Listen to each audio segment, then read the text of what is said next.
Hello, my name is Ethel Mary Colman. Here at the Norwich Guildhall in 1923, I became the first woman to be made a Lord Mayor in any city in Britain. I am delighted to hold the civic office for this fine old city, whose citizens are rightly proud of its history and its heritage. I found it very humbling to be elected for this role by the Norwich aldermen. I am also very proud to be a member of the Colman family. It is not vain of me to say this, as we are a very well-known family in this city. My ancestor, Jeremiah, founded the mustard processing business in the mill at Stoke Holy Cross. Since 1865, our factories at Carrow have provided employment for many local people. We like to think we have made Norwich famous for its mustard, although we do make many other products there too. Several members of my family have held civic office before me. My grandfather, James Colman, was the sheriff in 1849, and my father, Jeremiah, was honoured to be sheriff and later mayor. My sister, Mrs. Edward Boardman, acted as Lady Mayoress to her husband in 1901.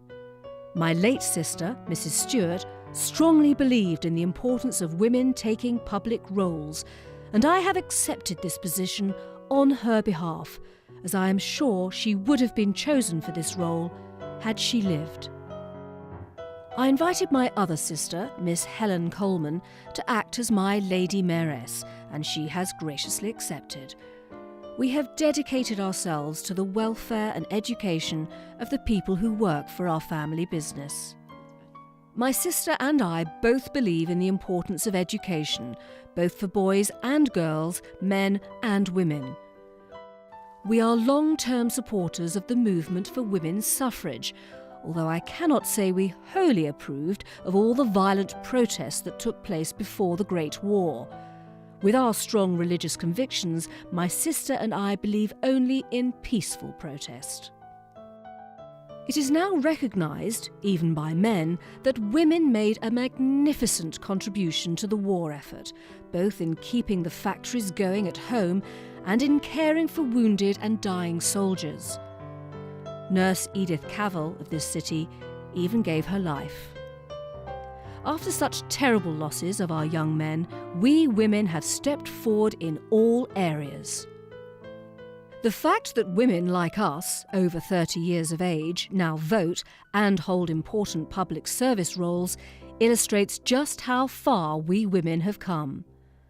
The picture of me after the mayor-making ceremony was taken outside the old Norwich Guildhall. This building has long been the most important civic building in the city.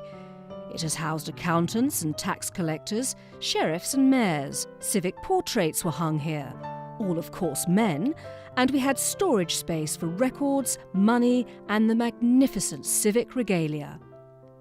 Unfortunately, it cannot last much longer in this role, as this building really is far too small to manage our fast-growing city.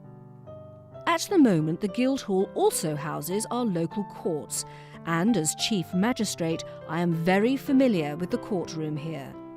It has, by tradition, been known as the sword room, as the roof was once used for storing weapons.